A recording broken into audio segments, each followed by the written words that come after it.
Saudações Brasil, 1º de maio de 2017, esse vídeo vai tratar do cenário eleitoral do ano que vem. É a continuação de um vídeo que vocês podem ver no canal do IBAC no YouTube, um vídeo mais escuro, que trata das eleições de 2018. Esse vídeo vai trazer novas informações decorrentes da pesquisa divulgada ontem pelo Datafolha e decorrente da movimentação dos candidatos que estamos vendo. Vamos começar falando do Caiado. Olha, o Caiado tem que ir para o governo de Goiás. Na última pesquisa, em todos os cenários, ele aparece com 1 ou 2% de votos. Logo, a candidatura Ronaldo Caiado é inviável. Caiado é descartado, é uma bola fora, não tem como Caiado sair candidato e com esses números que ele está apresentando, não tem como ele se viabilizar pelos democratas como uma opção do partido. Até porque parte do partido não gosta dele, ele tem uma rixa interna com José Agripino Maia, que foi quem impediu a candidatura dele em 2014, e agora, provavelmente, o Caiado deve se voltar para a política goiana.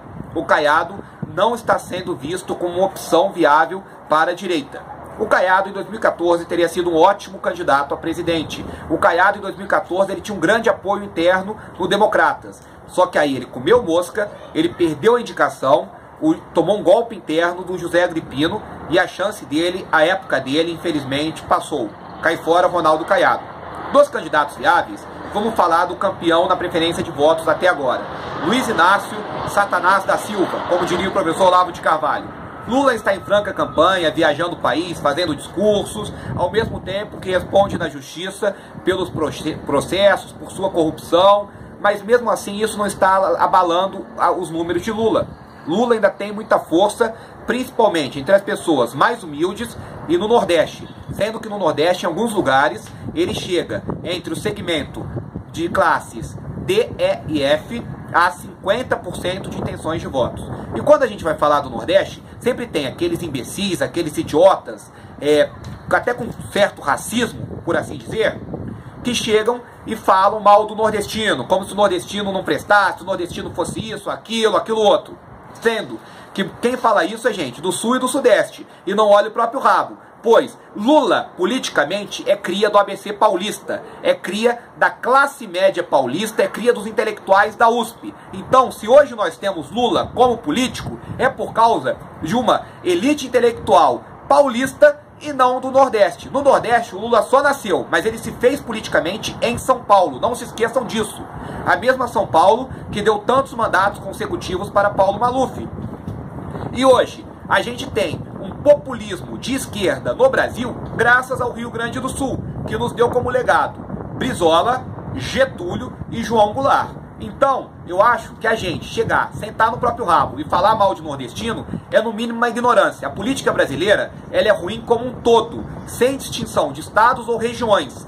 Então, nenhum estado no Brasil tem uma história política mais conservadora, mais de direita, que possa chegar e se exaltar como um grande estado da federação em matéria de votos, que nós votamos bem, vocês votam mal.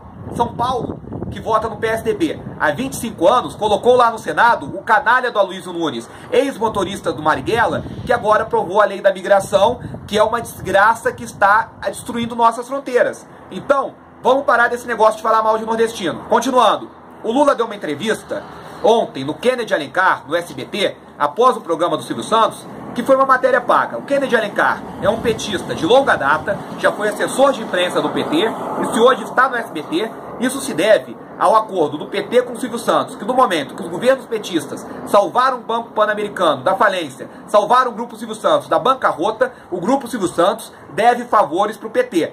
E na próxima eleição, tenho certeza, o SBT vai atuar cada vez mais como linha de frente do PT na mídia televisiva. E todo mundo fica triste quando eu falo isso, fica exaltado. Não, mas o Silvio Santos é um grande homem, Silvio Santos é um camelô que se fez na vida, self-made man. Tá, gente, pesquisem sobre o caso do Pan-Americano. Eu também tenho uma grande simpatia pelo Silvio Santos, eu cresci assistindo o programa dele, mas a realidade é outra. E quando os fatos se sobrepõem ao mito, vamos ficar com os fatos. Não vamos difundir mentiras. Até porque, se o Silvio Santos fosse tão bonzinho assim, a Raquel Sherazade não teria tomado aquele cala-boca. O outro candidato que está se movimentando muito é Jair Bolsonaro. que não sem motivos foi o candidato que mais cresceu, né, em relação a essa pesquisa e a anterior. Bolsonaro está se movimentando, hoje em alguns cenários, ele é o candidato que está segundo colocado, enquanto os tucanos estão lá embaixo. Bolsonaro provou aquilo que eu dizia sempre, que o eleitorado de direita votava no PSDB por falta de opção, que a maioria do eleitorado antipetista é conservador, não social-democrata, não socialista, só que se via obrigado a tapar o nariz e votar Aécio Neves, Zé Serra, Alckmin, toda essa putada, porque não tinha opção e não queria votar no PT. O Bolsonaro, ele está se expondo muito bem na televisão, está viajando para todos os estados do país, fazendo uma excelente pré-campanha, que obviamente ele não pode falar por motivos de lei eleitoral, que é uma pré-campanha. Mas eu, que não faço parte da equipe dele, que não sou amigo pessoal dele, eu falo como que todos estão fazendo pré-campanha, como de fato estão. Todos, uma vírgula. Enquanto os outros candidatos trabalham suas potenciais candidaturas, o PSDB continua naquela briga fratricida interna, naquela loucura de sempre. Naquela loucura que desde 2002 faz o partido perder todas as eleições.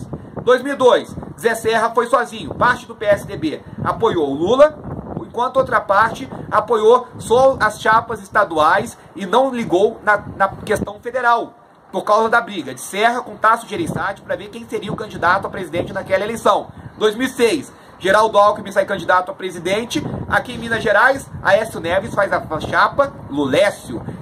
Tinha diretórios de campanha do Aécio apoiando Lula. Tinha material de campanha do Aécio, no santinho lá, presidente, vinha em branco. E muitos políticos pedindo votos para Aécio e Lula. 2010 a mesma coisa. 2010 eu cheguei a ver santinho com o número Aécio, Itamar, Anastasia, e chegava lá presidente, 2 quadradinhos em branco. Então o PSDB sempre vai para as eleições desunidos, sempre vai para as eleições com os diretórios estaduais brigando entre si e com os políticos um alfinetando o outro. Tanto que em 2010 teve toda aquela questão da privataria tucana, que foi um livro lançado por gente ligada ao Aécio Neves para derrubar deliberadamente a candidatura do Zé Serra, visando que o Aécio saísse candidato em 2014 e pondo a culpa no PT. Então o PSDB, eu vejo que é uma carta fora do baralho, é um partido perdedor que vai entrar na eleição derrotado de qualquer forma, quem quer que seja o candidato. E de seus candidatos, o que melhor se sai é o João Dória, que realmente é o candidato tucano, que tem maior potencial, que sabe muito bem lidar com a mídia, fazer o marketing, mas dá pra ver que o Dória já está sendo controlado, já está sendo cortado, tendo suas arestas aparadas pelo partido, como as últimas declarações dele contra o Estatuto do Desarmamento, defendendo a social-democracia e outras bobagens, provam que o Dória já está sendo moldado para virar mais um tucano perdedor. Dos políticos, em matéria de rejeição, de acordo com a pesquisa, é interessante notar que Lula, depois de tudo que foi divulgado, tem 45% de rejeição. Uma rejeição a se considerar, uma rejeição que pode atrapalhar muito na campanha dele até levá-lo à derrota. E Aécio Neves tem 44% de rejeição. Aí muita gente pergunta, mas espera aí, o Lula tem 45% de rejeição com tudo isso, o Aécio não tem tanta coisa contra ele. Por que ele tem tanta rejeição? Porque o Aécio ele tem a rejeição do eleitorado do Lula, do eleitorado petista, que odeia ele por ser um tucano, e tem a rejeição também do eleitorado que votou nele e se decepcionou pela atuação covarde, pela atuação omissa, pela atuação desrespeitosa dele com o eleitor em relação ao impeachment. Na época do impeachment, que era para ele assumir o protagonismo, quem assumiu o protagonismo no Senado foi Caiado e Magno Malta, não foi Aécio Neves. Aécio Neves muitas vezes sumiu, desapareceu da vida pública. Aécio Neves defendeu uma série de pautas equivocadas e agora, como cereja do bolo, está na Lava Jato. Então é normal que Aécio tenha esse tipo de rejeição. A rejeição do picolé de chuchu, do Geraldo Alckmin, é baixa, mas a aprovação dele é baixa também. Ele é uma pessoa que não fede nem cheira para a maioria do eleitorado. E a rejeição do Bolsonaro, mais baixa ainda, com a vantagem que o Bolsonaro é alguém que tem um eleitorado próprio, é alguém que fala a linguagem do povo, é alguém que tem um carisma pessoal muito grande, que sabe se dirigir ao eleitor mais simples, mais pobre, só precisa ser mais conhecido no Norte e no Nordeste, coisa que ele tem que trabalhar, e fazer alianças políticas para conseguir lideranças municipais que o apoiem, para conseguir lideranças estaduais, regionais que o apoiem. Mas isso é uma coisa que pode ser construída até o ano que vem, e eu confio que a candidatura Bolsonaro está indo devagar e sempre, apesar de todos os problemas de recurso que tem, apesar da questão partidária que ainda não está muito bem definida, eu vejo a candidatura Bolsonaro com uma grande esperança. Agora eu vou dar uma lida nos números rapidamente para vocês terem uma noção de como está o cenário eleitoral. Considerando, claro, que essa pesquisa Datafolha é uma pesquisa feita para beneficiar o Lula. É uma pesquisa que trata de cenários estapafúrdios, como Moro candidato a presidente, que é para tirar a legitimidade do Sérgio Moro enquanto julgador isento, enquanto um juiz sério, colocar como se fosse um político, numa clara provocação, que é um cenário de clara provocação. Vamos lá, cenário número 1. Lula está com 30% de votos, Bolsonaro 15%, Marina 14%, Aécio 8%, Ciro 5%. Ciro parece que é muito mais forte nas redes sociais do que entre o eleitorado. Ciro parece que só terá chance eleitoral, de fato, se Lula não sair candidato e se o Ciro tiver a máquina do PT a seu favor, a máquina de toda a esquerda a seu favor e for o candidato único da esquerda. Ciro Gomes tem um grande problema, um grande inimigo, que é ele mesmo. Fala muita bobagem, falou outro dia do Dória ser viado, comentou negócio de dar tiro na Polícia Federal. Na época da eleição de 2002, só não foi para o segundo turno porque fez um comentário machista em relação à própria mulher que estava com câncer. Então eu acredito que o Ciro é capaz de ser morto por si mesmo. O Ciro, eu vejo ele como um grande suicida, ao menos que tenha toda a máquina partidária do PT e toda a máquina sindical das esquerdas a seu favor. No cenário 2, Lula tem 30%, Marina 16%, Bolsonaro 14% e Alckmin 6%. Ou seja, enquanto Aécio tira voto da Marina, Alckmin tira voto do Bolsonaro. Aécio, ele tem um eleitorado mais a esquerda e Alckmin o eleitorado mais a direita ou a centro-direita tendendo para ele. Ciro com 6 nesse segundo cenário, Temer com 2, Caiado com 2.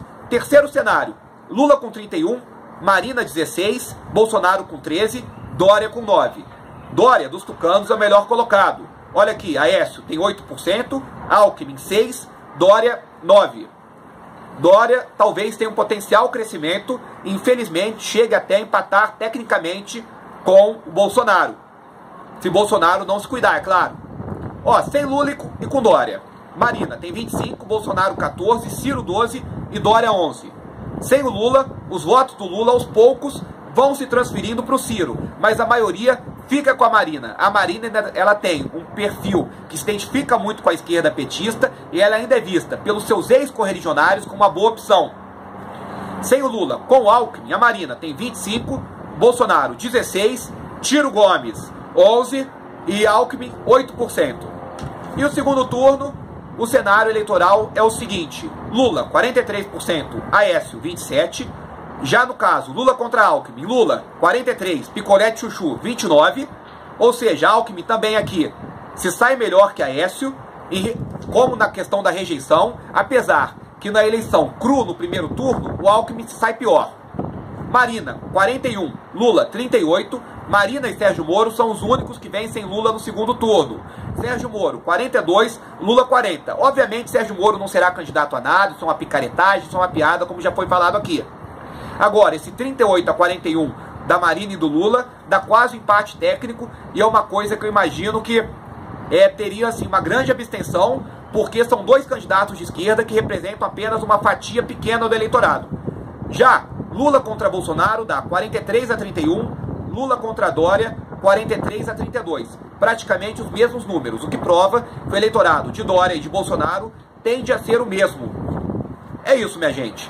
Eu queria saber depois a opinião de vocês sobre essa pesquisa, se essa pesquisa merece ser considerada, a opinião de vocês sobre a quantas anda a campanha do Bolsonaro, se o Lula sai ou não candidato, levando em conta os processos, levando em conta o calendário da Lava Jato e levando em conta que a ficha limpa só pune quem é condenado em segunda instância e que o julgamento em primeira instância do Lula tende a levar mais tempo para se desenrolar, até por causa das 87 testemunhas que o Moro permitiu que ele tivesse.